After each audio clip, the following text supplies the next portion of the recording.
봄 같은 기쁨 속에 살아갈 때도 있지만 사람이 너무 힘들고 어려우면 너무 외롭고 힘들다, 광야와 같다 세상이, 그런 생각을 할 때가 있습니다. 사람이 빌딩 숲 가운데 산다 할지라도 또 좋은 옷을 입고 또 메이크업, 화장을 예쁘게 하고 향수를 이렇게 뿌렸다 해도 영적으로 보면 그 사람은 이 광야 가운데 있는 한떨기 꽃과 같다, 그렇게 볼 수가 있습니다. 근데 그 광야의 한떨기 꽃이라는 것은 그 광야의 짐승들이 지나가다가 밟아버릴 수도 있고, 그래서 꺾여질 수도 있고, 모래바람에 파묻힐 수도 있는데 그렇게 아름답게 피어 있다는 거죠. 그건 어떻게 해석하는가? 이 광야의 한떨기 꽃은 연약한데 어떻게 그렇게 지내왔는가? 우리 인생이 어떻게 지내왔는가? 몸도 마음도 연약하고 조금만 만지면 피나고 너무 모르고 연약한 이런 사람이 어떻게 살아왔는가? 그것은 예수님께서 이렇게 꼭 붙들어 주셨기 때문입니다. 하나님께서 은혜를 베풀어 주셨기 때문입니다. 오늘 본문에 그 내용이 나오는데, 그래서 오늘 제목은 연약한 자를 붙들어 주십니다. 연약한 인생을 붙들어 주십니다. 이런 제목으로 말씀을 전하겠습니다. 첫째로 우리가 알 수 있는 것은 이 인생은 연약하다 하는 사실입니다. 이 사람은 자기 일을 알지 못하죠. 예수님께서 제자들에게 너희가 다 나를 버리리라 그렇게 말씀합니다. 그때 베드로는 말합니다. 다른 사람은 다 주를 버리지라도 저는 주님을 버리지 않겠습니다. 그렇게 말했습니다. 그것이 만용일까요? 베드로가 객기를 부린다고 생각하지는 않습니다. 베드로는 아마 그 상황에서 자기의 솔직한 심정을 나타내었을 것입니다. 그 말과 그 행동이 자신의 진심에서 우러나왔을 것입니다. 그러나 이 세상이 갑자기 바뀔 줄 누가 알겠습니까? 우리도 전에 하도 이상해서 제가 사진을 찍어놨습니다. 이렇게 예배 드리면 안 돼. 전부 다 사람들이 마스크를 끼고 그리고 공물 앞에 이런 이상한 현실이 어떻게 왔나? 그렇게 세상이 막 하루아침에 바뀔 수도 있어요. 가룟유다는 베드로가 볼 때 말이죠. 가룟유다는 그래도 예수님의 제자하고 3년 동안 함께한 사람인데 그 사람이 예수님을 배반할 줄, 내부에서 적이 나올 줄은 꿈에도 생각하지 못했다는 거죠. 그리고 예수님은 늘 성전에서 가르치시고 백성들과 함께 계셨는데 그때 안 오고 왜 이 무리들은 갑자기 이 밤중에 금과 몽치를 들고 들이닥쳤는지 그것도 이해하기 어려웠습니다. 또 예수님은 늘 자기가 볼 때 자신 만만하고 지혜롭고 능력이 많으시고 어떤 학자한테도 꿀리지 않고 바리새인이든지 서기관이든지 그 사람들이 오히려 당황하게 하고 하는 그런 분이셨는데 지금 이 시간에는 왜 불의한 세력에 대해서 대항 한번 하지 않으시고 항거하지 않으시고 그저 순순히 끌려가시는지 그것도 도무지 이해할 수가 없었습니다. 낮에 제자들과 함께 있을 때 그 분위기 그거하고 지금 밤에 금과 몽치를 든 무리에게 범죄 집단으로 취급되고 제자들이 그래도 떡도 만들고 사람들에게 대접하고 예수님 심부름하니까 좋고 백성들도 우러르고 그때는 좋았는데 지금은 둘러싸여가지고 괜히 범죄 집단 취급을 하는 거예요. 예수님은 범죄 대장이고 자기들은 그 동조하는 사람들처럼 그렇게 모두 다 잡혀갈 위험 속에 처해 있는 이 분위기는 너무나 달랐습니다. 완전 그들의 어둠의 세상 같았습니다. 예수님도 말씀하셨죠. 누가복음 22장 53절 하반절에 그러나 지금은 너희 때요 어둠의 권세로다 그렇게 말했습니다. 그렇게 세상이 뒤집어지니까 상황이 바꿔지니까 이 사람이 상황이 어떻든지 불같은 현실이든지 물같은 현실이든지 포근한 현실이든지 까칠한 현실이든지 간에 그 믿음을 이렇게 쭉 지키면 참 좋겠는데 그렇지 못했다는 거예요. 이렇게 상황이 막 바뀌니까 베드로는 예수님께 고백한 그대로 행동하지를 못했습니다. 다른 사람은 다 주를 버리지라도 저는 버리지 않겠습니다 이렇게 말했는데 사람들 앞에서 예수님을 모른다고 부인했습니다. 그리고 그 사람들도 우락부락한 사람이 아니라 어린 여종 앞에서도 모른다고 부인했습니다. 그리고 예수님을 버리고 도망갔습니다. 그래서 그 모습을 가만히 보면 저 사람이 아까 그렇게 담대하게 말하던 그 베드로 맞나 정말 이렇게 의심할 정도입니다. 베드로 이야기하는 것은 지나가는 어떤 사도 그 이야기를 하는 것에 그치지 않고 바로 그 속에 우리의 모습이 있기 때문입니다. 그도 그렇게 연약한데 우리는 얼마나 연약한가 이것을 아는 것이 지혜라는 거죠. 그러므로 우리는 인생의 순간순간마다 주님을 의지해야 합니다. 우리의 삶으로 우리의 신앙을 고백해야 되죠. 주는 그리스도십니다. 살아계신 하나님의 아들이십니다. 주님은 나의 주님이시며 나의 하나님이십니다. 이렇게 삶으로 신앙을 날마다 순간마다 고백해야 합니다. 그리고 이 고백을 계속 이어가야 합니다. 낮 같은 상황이 변해서 밤 같은 상황이 온다 할지라도 이렇게 고백할 수 있어야 합니다. 우리의 결심과 노력만으로는 부족하죠. 그러니까 하나님의 도우심을 구해야 합니다. 하나님의 은혜를 구해야 합니다. 우리는 질그릇같이 조금만 하면 쨍하면 깨지는, 쨍글하면 깨지는 그런 연약한 인생입니다. 조금만 충격이 와도 쉽게 깨집니다. 그러니까 이 질그릇 같은 자신을 의지하지 말고 질그릇에 담긴 보배로우신 주님을 의지해야 합니다. 잠언 27장 1절에 보니까 너는 내일 일을 사랑하지 말라. 하루 동안에 무슨 일이 일어나는지 내가 알 수 없음이니라 그랬어요. 이 하루 동안에 무슨 일이 일어날지 알지 못하고 큰 소리 치다가 민망한 사람 많습니다. 아수르 왕 산헤립을 보세요. 그는 대군을 이끌고 와서 유다 사람들 앞에서 큰 소리 치며 자랑합니다. 그는 자기 군사를 의지하고 큰 소리 치는데 웬걸 자고 나니까 하룻밤 사이에 그 18만 5천 군대가 다 송장이 되어 있다는 거죠. 또 바벨론의 벨사살 왕을 보세요.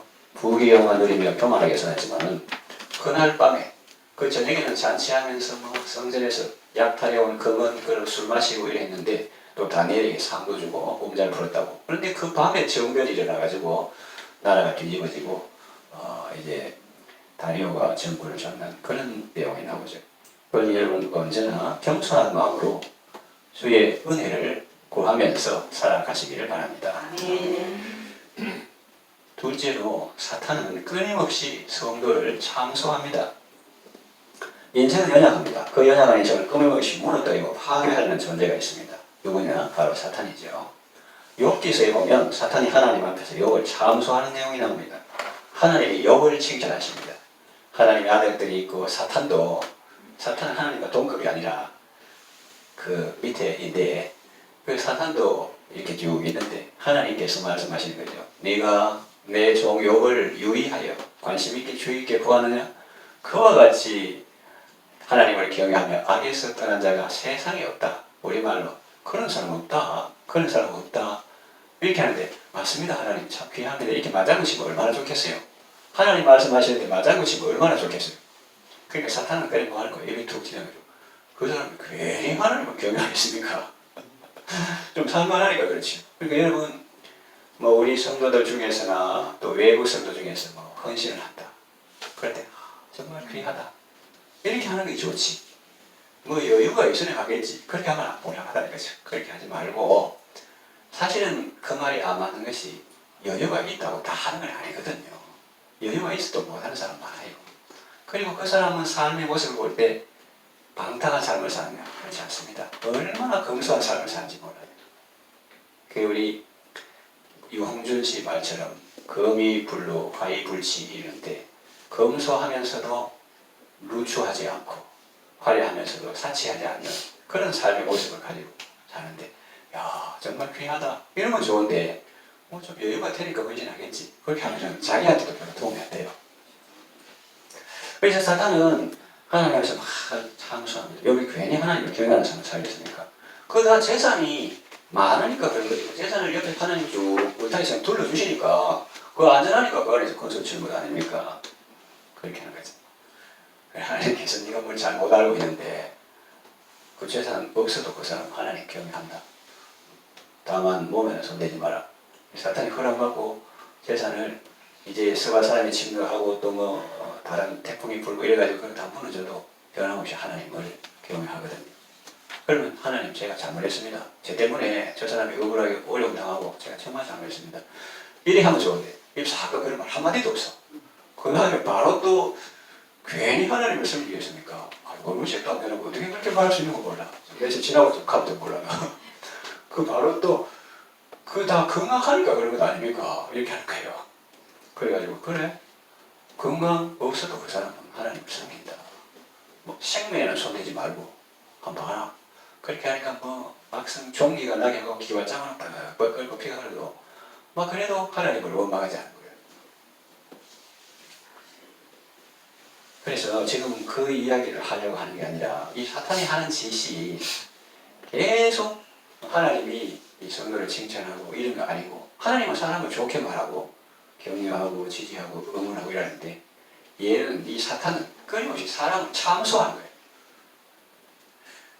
그 요한계시록을 보면 사탄은 끊임없이 우리 형제들을 참소하는 자로 표현하고 있습니다. 사탄은 하나님 허락을 받아 욕을 치죠. 그 많은 재산이 다 자기에게 빼앗기고 없어지기 때문이다. 의좋게 지내던 자녀들이 한날에 모두 죽습니다. 그리고 욥에 보면 종기가 났습니다. 사탄은 고난의 키로 욥을 까불러 버릴 것이니 들어가지고 네가 뭐 겉으로는 유명하고 뭐 주부에 나오고 뭐 신문에 나오고 뭐 신앙생활 좋다.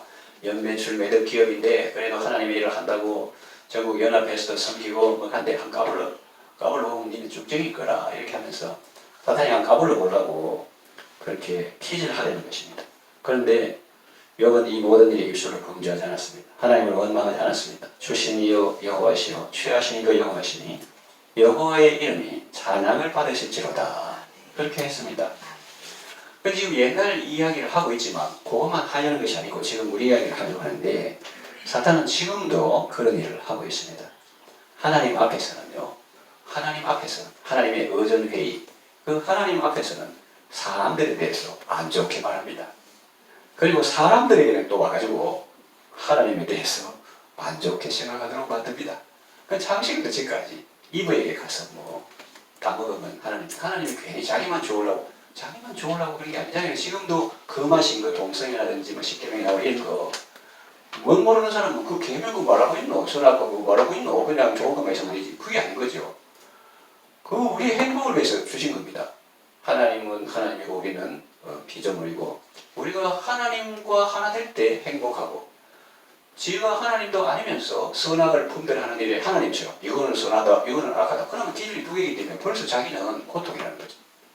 그래서 지금도 하나님이 금하신 것이 있는데 그 금하신 것을 금하고 하라는 걸 하고 그러면 인생이 행복인데 뭐는 우리가 그 맨 것을 끊고 그 결박을 벗어버리자 하고 하나님의 규제를 벗어나라고 하면 자기만 고통스럽다는 거죠. 만유인력의 법칙이 있고 다 자연계에도 영적인 세계에도 법칙이 있는데 나는 만유인력 그런 거 마음에 안 들어. 뉴턴인가 뭔가 사마 떨어지는 거 발견했다는데 나는 그런 거 안 믿어. 하면서 50층 아파트 옥상에 뛰어내면 어떻게 됩니까? 예, 벗어나죠. 그래서 그 법칙, 그 하나님께 주신 그것을 우리의 유익을 위해서 다 주신 것인데 그래서 사탄은 하나님 앞에 가는 욥에 대해서 하나님은 내 종 욥을 봤냐? 그거지 악에서 떠다가 하나님과 세상에 없다. 그런 사람 세상에 없다. 이렇게 아닙니다. 이렇게 하고 하나님 앞에서는 막 사람을 막 참수하고 또 사람한테 와가지고 해가지고 하나님에 대해서 안 좋게 말해요. 하나님 자기만 좋고 너가 고생한다. 반역해보라. 네가 주해라. 네가 뭐라고 주님 거노? 네가 주해라. 주일날은 거기 주님의 날이고 네 날이다. 네 날. 이렇게 하면서 막 그렇게 하는 거죠. 그걸 인간하는 겁니다. 근데 그거 잘해는 것 때문에 내가 건강하다. 건강검진 받을 때 신체 나이 60, 70, 신체 나이 50으로 나왔습니다. 그럼 기분 좋습니다. 안 좋습니다. 기분 좋죠. 신체 나이 30으로 나왔습니다. 그럼 기분 좋죠. 근데 신기하다. 이 나이에 보통 사람은 위가 뭐 그런 데 깨끗하고 그 간호사들이 말해준단 말이에요. 의사가 진짜 건강하시고 보통 사람 같으면 이빨도 안 좋고 한데 눈썹도 새까맣고 아주 건강하고 그렇게 하면 기분 좋습니까? 안 좋습니까? 좋은데 근데 거기에다 답을 안 해야 돼. 답을. 왜 건강을 주셨을까? 잘하시네. 그거 좀 어렵거든요. 그거 잘 몰라 사람들이. 내가 왜 이렇게 건강하지? 이걸 보험증가 나오는데 나에게 건강 있는 것 몰라. 모르기 때문에 자꾸 엉뚱한 얘기해.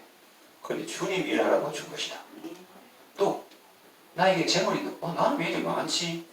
뭐 아들도 잘 살고 자꾸 용돈도 푸짐하게 주고 내가 남에게 또 마음이 있을 때 베풀 수도 있고 나에게 재물 있는 것 주님 일하라 준 것인데 나에게 명예 있는 것도 목사님 같은 뭐 타이틀 강연하는 사람 제가시 세상을 바꾸는 15시간 읽고 15분 읽어보면은 그 전회에 왔을 때는 사람들이 막 나와가지고 영접하고 토해하고 차를 따라주고 이러는데 그 직이 끝나고 가니까 지가 차 타고야 되고 어느 저간에 그러니까 그 직이라 그런 거 명예하는 그런 것이 참 대단한데 그 왜 줬느냐는 거죠. 그 가지고 뭐 자기 이름 날리고 뭐 그래 하는 거예요. 그러면 이제 우리가 평소에 잘 몰라요. 평소에 이 가지고 내가 뭐 좀 해볼까? 이러면 평소에 잘 몰라. 근데 몸이 아프고 내가 추위 맞고 한 그런 소리다.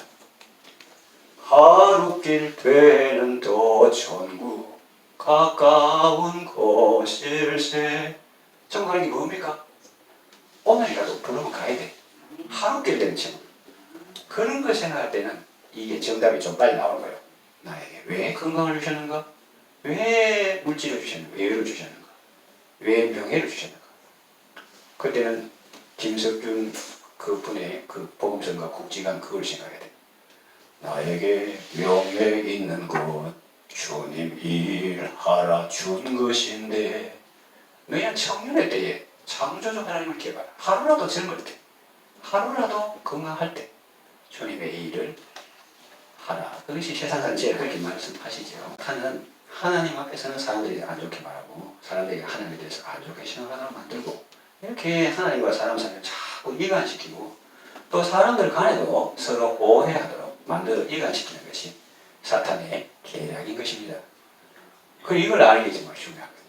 교인들끼리 뭐 잘 모르면 그 안에서 서로 다투고 싸우기 쉬운데 의견 대립할 수 있긴 있어. 왜냐하면 그 바나바, 바울 이런 사람들 전도자라도 그 마가를 데리고 가느냐 마느냐 중간 탈락자를 다시 쓰느냐 마느냐 이거까지 다투었잖아요. 그럴 수는 있는데 근데 교인들이 속으면 안 됩니다. 교인들은 저 영적으로 그림을 그리면 50m 바깥에 골목에서 시커먼 옷 입은 놈들이 기럭거리고 있는 걸 알아야 돼. 그게 누굽니까? 그걸 잘 아시네. 사자가 소를 이길 수가 있나? 노는 소, 흰 소, 검은 소. 사이좋게 지내는데 혼자서 절대로 안 되거든. 그거 가지고 요 철망이한테 말씀이 야, 지가 더 힘세다 하더라. 그러니까 그래? 그럼 참 불법인 놈이네. 같이 안 놀아 가면서 저 혼자 던더니 그걸 이어가지고 또 여러 해가 이간시켜가지고 새 놈으로 이렇게 이간시켜 놓으니까 언덕이 위에 있으니까 보이나? 서로 산업이 안 보이니까 기회는 이때다 하면서 그 사자가 그걸 잡아먹었다. 그걸 잡아먹히지 말고 서로 사랑하면서 합력해서 서로 기도하고 전도가 연약할 때 전도들은 막 걱정되겠죠. 몇 명 안 되니까. 그러나 믿음으로 또 하나님께 감사합니다. 하나님 아버지 이걸 통해서 전도들이 연약하고 무릎 꿇고 그 영혼을 위해서 서로 기도함으로 그리스도의 교제가 더 굳어지고 그냥 오면은 그냥 오시고 반갑습니다 이러는데 그런 상태를 겪고 난 다음에 오면 너무 반갑다고 막 안고 막 이래 하는 그 더 돈독해지는 사탄도 수가 높지만 하나님은 더 강하시다. 그런 것까지도 하나님께서 활용해서 더 이렇게 사랑이 많으시는 분이다. 이걸 우리가 아는 게 중요하다는 거죠. 수가 높은 하나님을 자꾸 바라봐야지 인생의 연약함도 너무 바라보지 말고 그거는 참고만 하고 또 사탄의 간악함도 너무 바라보지 말고 그거는 참고만 하고 제일 바라봐야 할 것은 하나님이시다. 그런 거죠. 그래서 아까 그 50m 바깥에서 시커먼 옷 입고 기럭거린다 하는 그 사탄 마귀를 우리가 늘 생각하고 그 계략에 말려들지 않도록 늘 기도하면서 하나님의 은혜를 구하시기를 바랍니다. 셋째로 예수님은 성도를 붙들어 주십니다. 예수님은 모든 것을 아시며 사랑과 기도로 제자들과 함께 하시죠. 사탄의 계략도 만만치 않지만 하나님의 사랑과 은혜는 훨씬 더 큽니다. 어떤 존재도 로마서 나머지 능력이나 기쁨이나 뭐 어떤 것이라도 우리를 그리스도 예수 안에 있는 하나님의 사랑에서 끊을 수 없습니다. 그러므로 우리는 사탄을 두려워할 것이 아니라 하나님을 기뻐하고 그 사랑에 감사하는 삶을 살아야 합니다. 예수님은 시모나 이렇게 부르십니다. 사람들이 저를 목사님이라고 부를 때가 있고 동료라 이렇게 부를 때가 있는데 느낌이 좀 다르죠. 전자는 공적이고 사무적인 호칭이면 후자는 사적이고 아주 친밀한 호칭이죠. 저를 어릴 때 시절부터 아는 분들이 혹은 동네 친구가 저를 그렇게 부르겠죠. 지금은 이 베드로 반석이라는 이름을 가지고 있고 또 사람들은 그 사람이 그래도 제자들 중에 수제자다 그렇게 하지만 그의 본래 이름은 시몬이었습니다. 갈릴리 바다에서 고기 잡는 어부였죠. 그랬던 것을 예수님께서 사람을 취하는 어부가 되게 하셨죠. 예수님께서 시모나 이렇게 한 번도 아니고 두 번이나 부르십니다. 이것은 한없는 친밀함을 드러내신 것입니다. 그리고 중요하고 의미 있는 말씀을 하시는 것입니다. 31절에 사탄이 너희를 밀가루로 하려면 너희를 요구하였으나 32절 그러나 내가 너를 위하여 네 믿음이 떨어지지 않기를 기도하였노니 너는 돌이킨 후에 네 형제를 굳게 하라. 정말 놀라운 말씀입니다. 시몬아 시몬아 사탄이 너를 요구했다. 하나님 저 사람 내한테 붙여주세요. 옛날에 욥 했던 것처럼 내가 저 사람 마음대로 한번 해보게 해주세요. 밀가루로 하려고 한번 까불어 보려고 구약시대 욥을 시험했던 그 사탄이 지금도 너를 한번 까불어 보겠다고 너를 요구하였다. 그 요구에 대한 추가 설명은 없습니다. 그 요구를 하나님께서 들어주셨다든지 아니면 그걸 거절했다는 말씀이 없습니다. 왜냐하면 그것은 아버지께서 하나님 아버지께서 성부께서 하신 일이고 중요한 것은 사탄은 그렇게 했지만 예수님은 어떻게 하셨느냐는 거죠. 그 내용이 성경에 나오죠. 예수님이 세우시는 교회는 음부의 권세가 이기지 못합니다. 모든 원수 애워사도 예수님의 교회는 그런 것과 상관없이 생명 세계로 나아가는 것입니다. 사탄은 하나님 앞에서 늘 성도를 참수합니다. 밤낮 성도를 참수하죠. 그렇게 참수하고 공격하는 것이 사탄의 주된 일입니다. 사탄이 우리에게 하는 일보다 예수님께서 우리를 위해 하시는 일에 우리는 더 관심을 가져야 합니다. 예수님 무슨 일을 하시는가? 중요한 말씀을 하시죠. 나는 뭐 했다고 말씀하십니까? 사탄이 까불어 보려고 너를 청구하였으나 나는 뭐 했다고 합니까? 내 믿음이 기도했는데 내용이 내 믿음이 떨어지지 않기를 내가 기도했다. 예수님은 제자들을 위해서 하나님 아버지께 기도했습니다. 풀어보면 이런 거죠. 하나님 아버지 시몬의 믿음이 떨어지지 않게 해주세요. 비록 사탄이 그를 까부를지라도 이 고요한 게 아니라 바람이 불어가지고 어려운 환경이 와가지고 믿음이 막 흔들릴 때 까부르더라도 죽정이처럼 멀리 떨어져 나가지 않게 해주세요. 바람에 날아가지 않게 하시고 알곡처럼 무게 있게 그 자리에 남아있게 하소서. 그렇게 기도하셨다는 말씀입니다. 여러분 베드로는 어떻게 되었을까요? 하루 만에 그 모습이 변하게 됩니다. 낮에는 그렇게 충성스러운 제자의 모습을 보였는데 그래도 밤까지는 그래도 괜찮았어요. 비록 졸기는 했지만 예수님 옆에 기도할 때 괜찮았는데 그 새벽에는 아주 연약하고 초라한 한 인간의 모습을 보여줍니다. 겟세마네 동산에서 밤늦게까지 있다가 가룟유다가 끌고 온 무리와 부닥칠 때도 칼을 꺼내서 대제사장의 종을 쳐서 공격할 정도로 분기탱천하고 의불이 가득한 의리의 사나이였습니다. 그러나 예수님이 스스로 잡히시고 끌려갈 때 그는 도망치고 말았습니다. 다음 날 새벽에 재판이 열리는 곳으로 가는데 아주 멀찍이서 따라갑니다. 다른 사람들이 너 예수의 세대 아니냐? 네 말소리 들어보니까 북쪽 집안 사투리 있었는데 아니야? 그렇게 했습니다. 마지막에는 어린 여자종 앞에서도 자기는 예수님을 도무지 모른다고 부인했습니다. 그때 달이 울었습니다. 베드로는 그때 예수님의 말씀이 생각났죠. 오늘 달 울기 전에 네가 3번 나를 부인하리라. 그 말씀이 생각나서 바깥에 나가서 심히 통곡했다고 성경은 말합니다. 새벽 닭이 울 때 예수님의 눈은 베드로의 눈과 마주쳤습니다.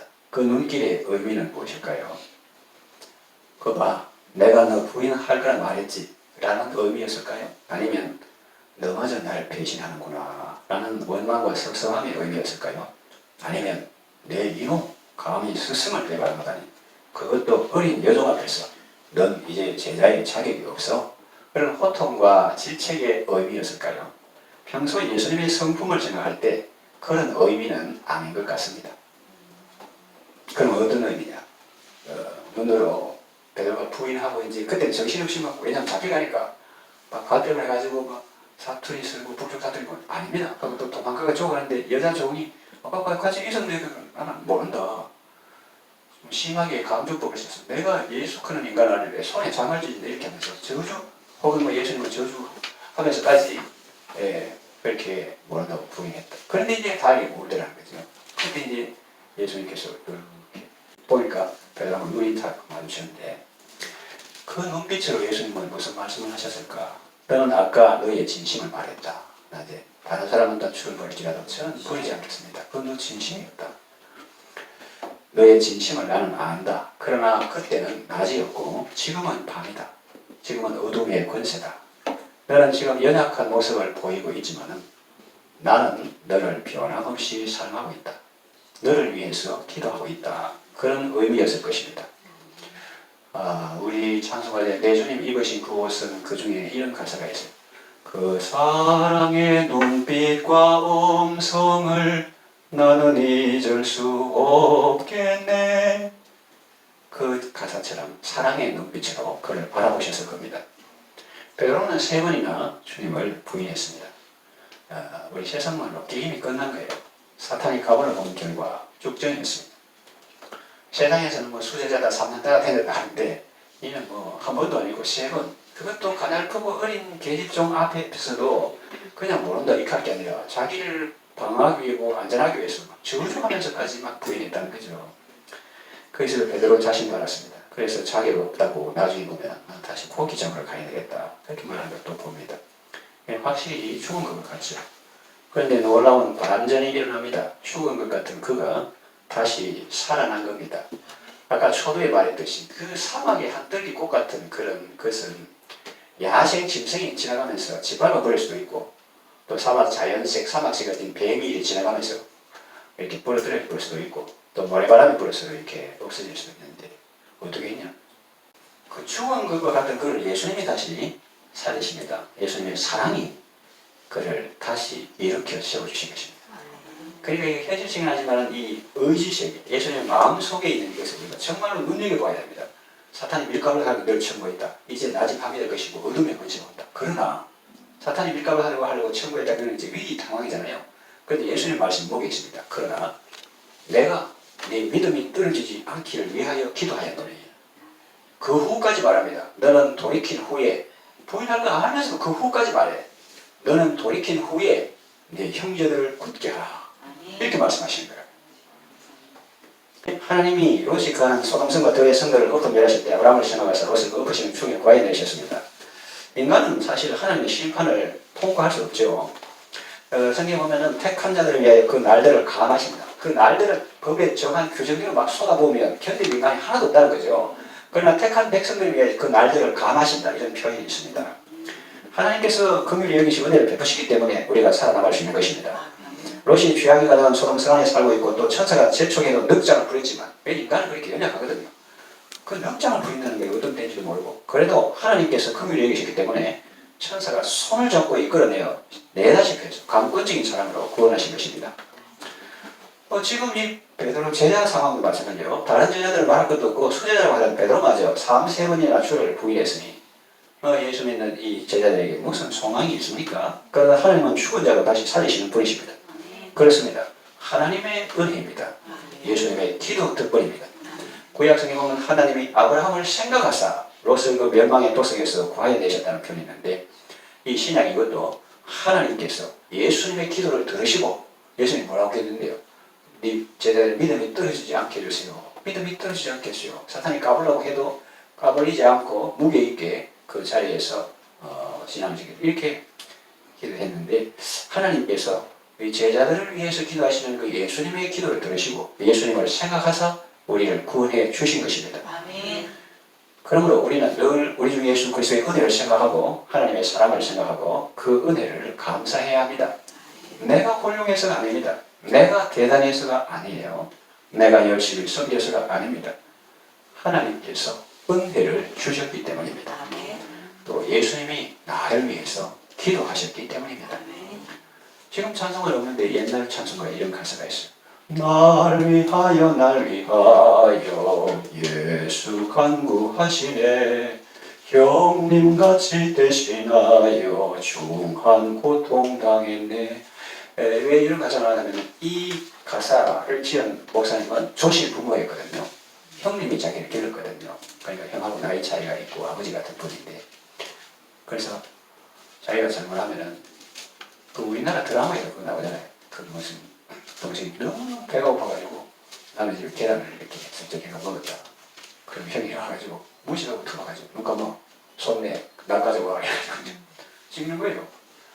그런데 아가 겁먹고 팍 소리가 나는데 보니까 지 손이 다친 게 아니고 형님 손이 찍히더라고요. 그러면 그 동생이 다시 그런 짓을 할 수 있습니까? 없습니까? 못 하겠죠. 그와 같이 형님 같이 대신해. 사실은 하나님 우리 아버지고 예수님 하나님의 아들인데 또 넓게 말하면 우리는 하나님의 아들들이잖아요. 그러니까 형님같이 계속 말하면 됩니다. 형님같이 대신하여 중한 고통 당했네. 거룩하신 보좌 앞에 항상 주 여호와께 나의 죄 사하시기를 쉬지 않고 계시네. 그리고 지금도 우리를 위하여 간구하시는 자신이라. 로마서에도 나오고 히브리서 나오고. 그러니까 이 그림을 잘 봐야 되는 거예요. 예수님이 이 베드로는 자기가 어떻게 될지도 모르고 어떻게 자기를 믿는지도 몰라. 자기가 어떻게 될지도 모르고 건설을 치는데 그것 때문에 성령은 아니고 그 마음 자체가 말하는 자체가 나쁜 건 아니고 그 자기 진실인데 그것 때문에 성령한 게 아니고 예수님 대해서 제 사람이 저래도 나중에 분야할 걸 다 안다 지금. 지금은 낮으니까 분위기가 좋고 믿음 분위기니까 하지만 나중에 밤 같은 분위기고 온 세상이 둘러싸서 자기를 죄인으로 몰고 갈 때 그때는 정말 분야할 걸 알면서도 믿음이 떨어지지 않기 위해서 기도하고 돌이킨 후까지 생각하는 거예요. 너는 돌이킨 후에 내 형제들을 제자들을 굽게 하라. 이 말씀이기 때문에 제자를 위해서 기도했기 때문에 어떤 경우에는 안 넘어지고 어떤 경우는 넘어져도 베드로와 같이 다시 회복할 수 있도록 하나님께서 은혜를 베풀어 주시는 것입니다. 뭐 때문에? 예수님의 기도 때문에. 예. 지금도 우리를 위해서 간구하고 계신다는 거예요. 그래서 주님의 은혜를 기억하고 늘 감사하며 살아가시기를 바랍니다. 그리고 나아가서 여러분들도 예수님이 제자 시몬을 위해서 기도했듯이 여러분도 여러분의 자녀를 위해서 여러분의 모범들을 위해서 여러분의 주의 학생을 위해서 기도하시기를 바랍니다. 그리고 아브라함이 롯을 위해 기도했듯이 여러분도 사랑하는 가족과 이웃의 구원을 위해서 기도하시기를 바랍니다. 하나님께서 여러분의 기도를 들으시고 여러분의 자녀들을 환난의 때에 구원해 주실 줄로 믿습니다.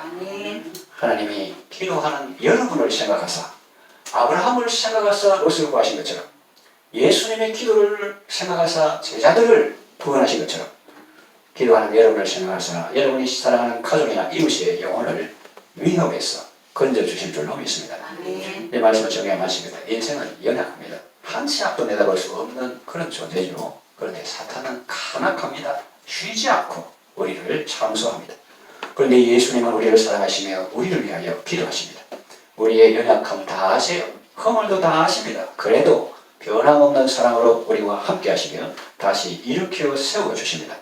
그러니 주의 사랑으로 세상을 이기시고 주의 은혜로 사명을 잘 감당하시고 영광의 주님을 배우는 여러분 다 되시기를 바랍니다.